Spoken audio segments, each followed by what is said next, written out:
Mayong adlaw na usab katawhan sa Dios sa Archdiocese sa Uzamis, sa ngalan sa atong talahuron nga Arsobispo Archbishop Martin Sarmiento Humawad Didi ug sa kahumpungan sa mga kaparian sa tibok lokal nga simbahan dinhi sa Uzamis. Kini na usab si Father Jesse Langga magahatod kaninyo sa pamalandong karong adlaw karon nga Huwebes, sulod sa ikalima nga semana sa ordinaryong panahon diha sa kalendaryo sa atong simbahan. Pebrero 8, 2023. Karon usab nga adlaw mga igsuon, atong gisaulog ang kapistahan ni San Jeronimo Emiliani ug Santa Josefina Bakita. Kini si Saint Jerome Emiliani mga igsuon, namatay ni atong tuig 1537 tungos plague.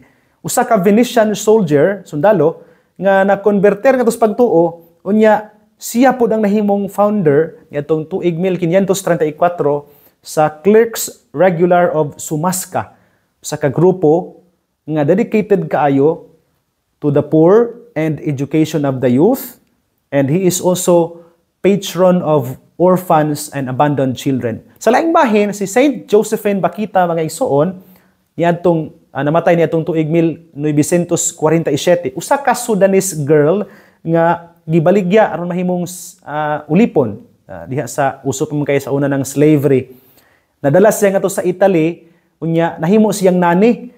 And while she was serving as a nani, gipadala siya ngadto sa usa ka pundok sa mga madre, kining Canossian Sisters of the Institute of the Catechumens dito sa Venice, no? Sakop sa Italy.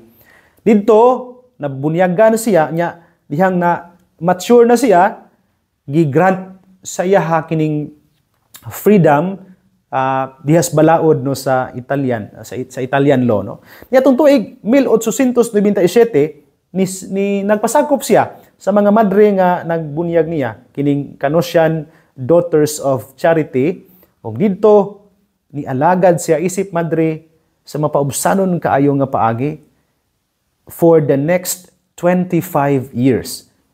Namatay siya sa samtang nagantos siya sa usa ka taas kaayo o sakit nga pag-antos tungod sa iyang balatian, during which matod pa kanunay siyang nag-ampo nga to sa Ginoo sa pag-ingon, please loosen the chains, they are so heavy.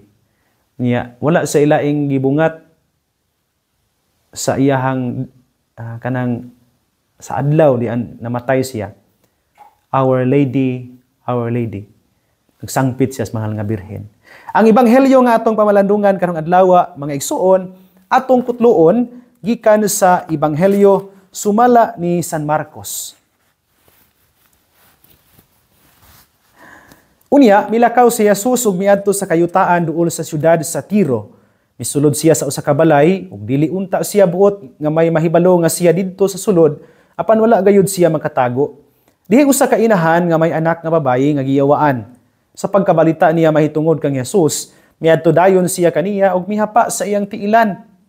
Ang maong babayi, usa ka langyaw nga didto mataw sa Phoenicia sa Syria. Iyang gihangyo si Jesus sa paghingilin sa yawa gikan sa iyang anak.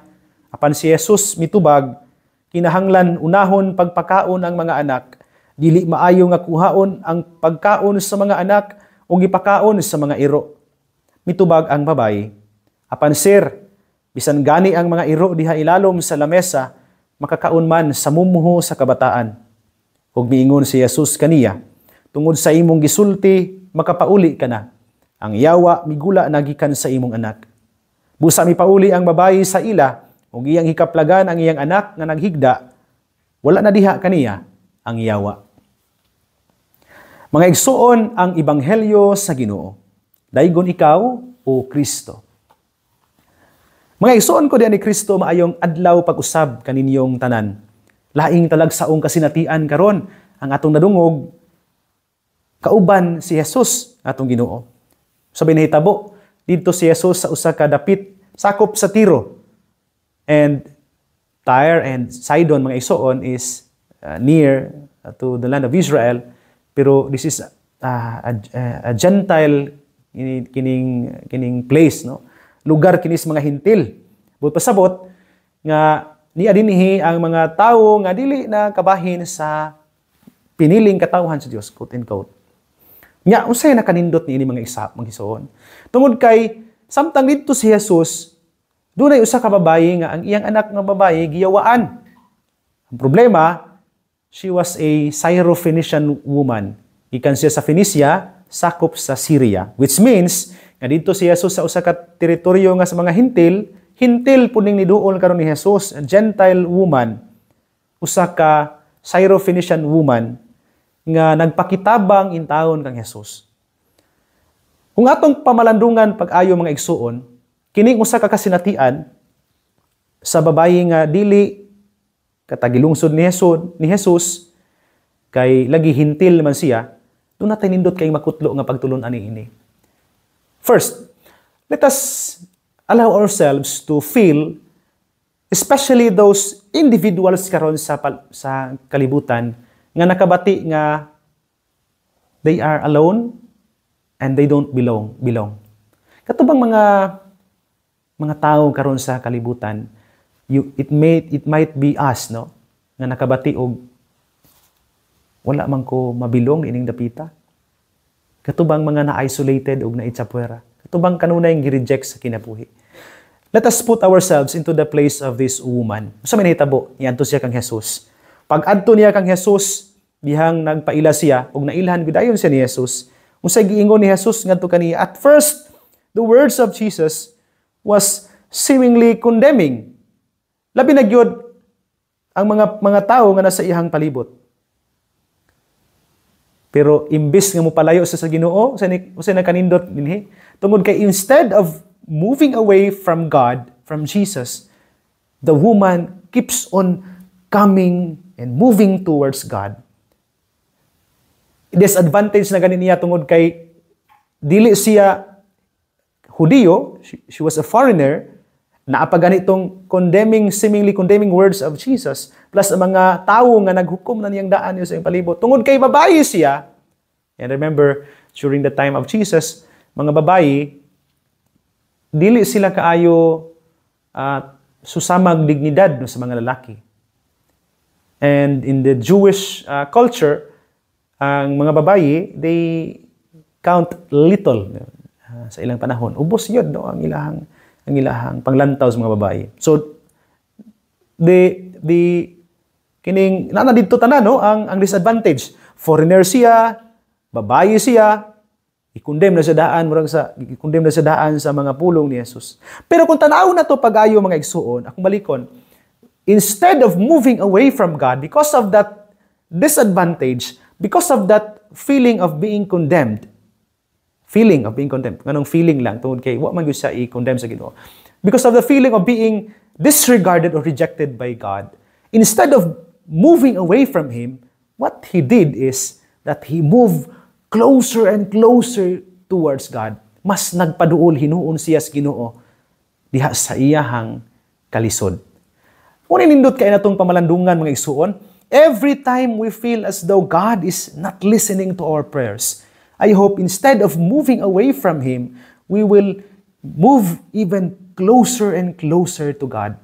Pray more. Go to church more. Read your Bible more.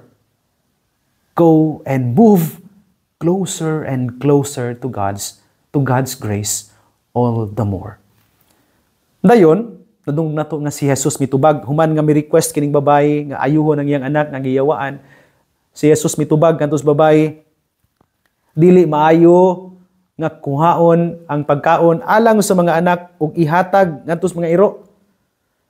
Well, tungod kay si Jesus dining dapita, mura ba og ni identify siya sa iyahang pagkahudiyo. Niadtong panahona ang mga Hudiyo, they identify Gentile people or the Gentiles as dogs, no? I-identify nila murag dogs. So sa giingon ni Jesus, let the children be fed first. It is not right to take the food of the children and throw it to the dogs. Again, gipakaubos niya ang babae. Like a true Jew, si Jesus, Hudiyo man, alang sa mga Hudiyo, ang mga hintil, murag mga iro. But please, take note of this. Jesus was not insulting the Gentiles, nor did He deny the request of the woman. Wala siya manginsulto sa mga hintil. Wala po siya mo deny sa request sa babae. Kaya kung ni-deny pa siya, pwede niyang ingno ng babae, di kumutabang nimo, pahawa nga ris akong atubangan. Pero ang mga pulong ni Jesus, din hinining panahuna, instead of denying the request or insulting the Gentiles, it was only showing His readiness to grant the prayers and the longings of the woman in its proper time. Naghulat lang si Jesus sa insaktong panahon kanus a ihatag niya ang grasya as what should be our attitude. The more nga magpaduol ta sa Ginoo sa mga panahon nga maghulat ta sa iyang mga grasya, kana pong panahon na maningkamot sa tang mosabot nga basin og dili pa maong panahon nga ihatag niya ang atong gipangayo nga grasya. He was not insulting again the Gentiles, nor did he deny the request of the woman. But Jesus only showed to the woman that her request will be granted in its proper order. Dinhi sa Ebanghelyo mga igsoon, mura ba og gi-accept ni Jesus ang demarcation line between the Jews and the Gentiles? Nga mura gamiton po ni dayon sa ubang mga pipila nga mag-promote og racism. But again, balik ko nako, dinhi nining Ebanghelyo ha, mas gihatagan og bili ni Jesus ang insaktong panahon na ihatag sa tawo sa tawo, bisan kinsa nga tawo, ang grasya, because grace for every one of us has its own proper timing. Di man gyud ta parihag timing, kay di man ta parihag disposasyon. And it is that Jesus is trying to magnify today diha sa Ebanghelyo. Manginaot ko mga igsoon that we will remain trusting and hopeful in the grace of God. Akong balikon, duha ka importante kayo nga mga pagtulunan karon sa Ebanghelyo. Like the Syrophoenician woman, every time we come to God and we feel as though God is not listening to our prayers, move even more closer to Him. Dias pagampo. Pray more. Spend time more with God and ask Him, tell Him everything that you desire. Ug ikaduha, basin pud og ginahanglang mukat-on sad ta sama sa gitudo ni Jesus nining Syrophoenician woman to wait for God's proper timing. Yung sa nindot, initabo, human nga misulti si Jesus ngadto sa babayi, dili maayo nga kuhaon ng pagkaon sa mga anak ug hihatag sa mga iro, ang babayi mitubag. Bisan ang mga iro sir, nga naa ilalom sa lamisa, makakaon man sa mga mumhu, mga nga matagak gikan sa mga anak. Even more lowering himself before God to signify his humility, his readiness to accept what she is desiring. Mao ni nga diha sa Ebanghelyo, ipapauli sa Ginoo, nakapauli na. Your request is granted. Pag uli niya, naulian niya nga iyang anak, wa na nagsakit ug wala na diha kaniya ang yawa. So kung balikon, in moments when we feel as though God is rejecting us or denying our prayers, feeling lang ha, tungod kay di man gyud mo reject ang Ginoo o mo deny ang Ginoo. Or He may deny our request if we are requesting something that is not in consonance with His will. Kung sayop ug dili gyud tukma sa iyang kabubuton, i-deny na niya. But every time we pray for something good para nato ug para sa atong isig katao, niya wala pa ihatag sa Ginoo. Keep on moving closer to God and tell Him what it is with humility sama sa babae. Ug ikaduha, wait for God's proper timing. God has set everything that He wants to give us in His own proper order. Hinaot-ota. Mga igsoon ko na ni Kristo din hinalang kong kutob, apan sa dili pa nako tapuson kining pamalandong, tuguti una ako sa pagtunol sa akong greeting sa tanan nga karong adlaw nagsunod nining atong programa. Salamat kaayo ninyo sa inyong makanunayon nga suporta, labi na gyud sa mga nagtan-aw nato karon diha sa ilang tagsa-tagsa ka panimalay, via radio, via sa television, sa ato ang mga social media platforms kaninyong tanan. Daghan kay nga salamat. Salamat kaayo sa mga nagtan-aw nato diha sa mga merkado, labi na gyud kang Nanay Marivic Raagas and family, diha sa merkado, mga vendors nato. Good morning ninyo diha sa to mga fishermen nga karon naminaw sa ilahang mga radyo.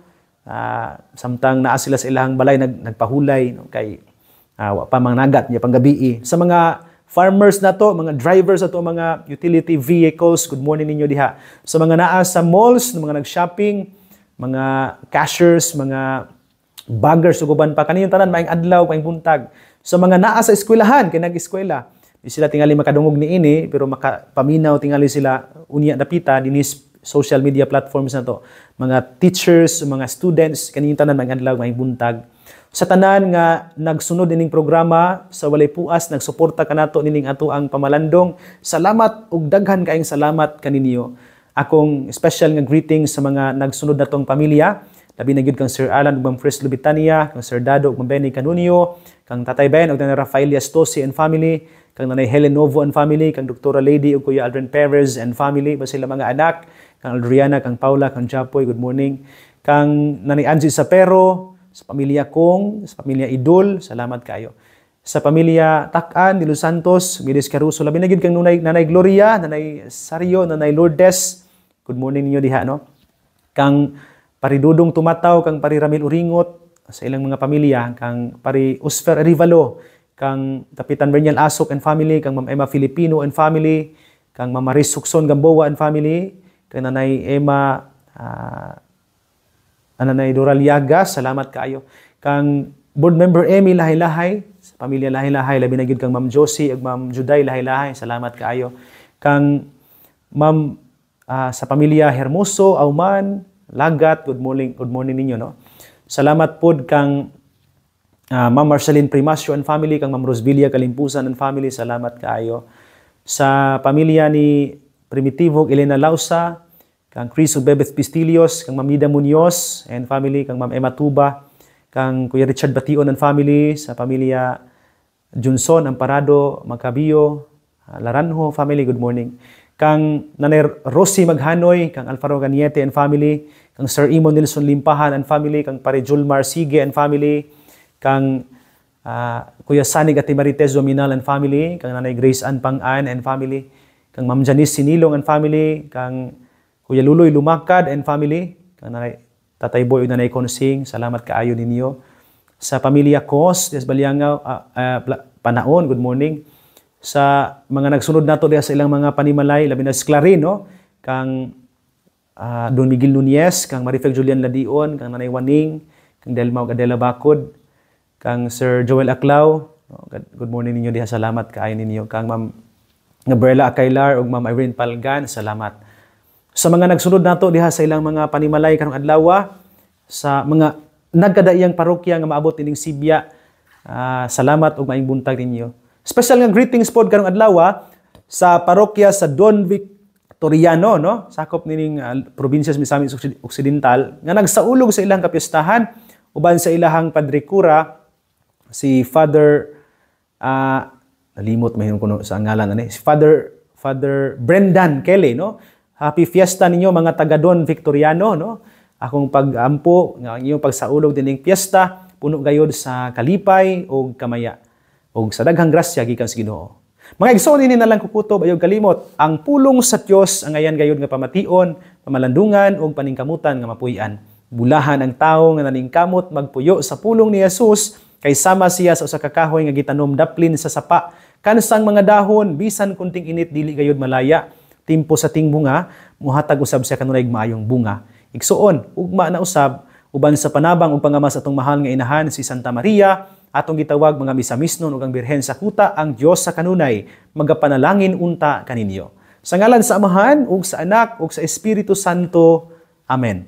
Magamping ug magampo kanunay, igsoon.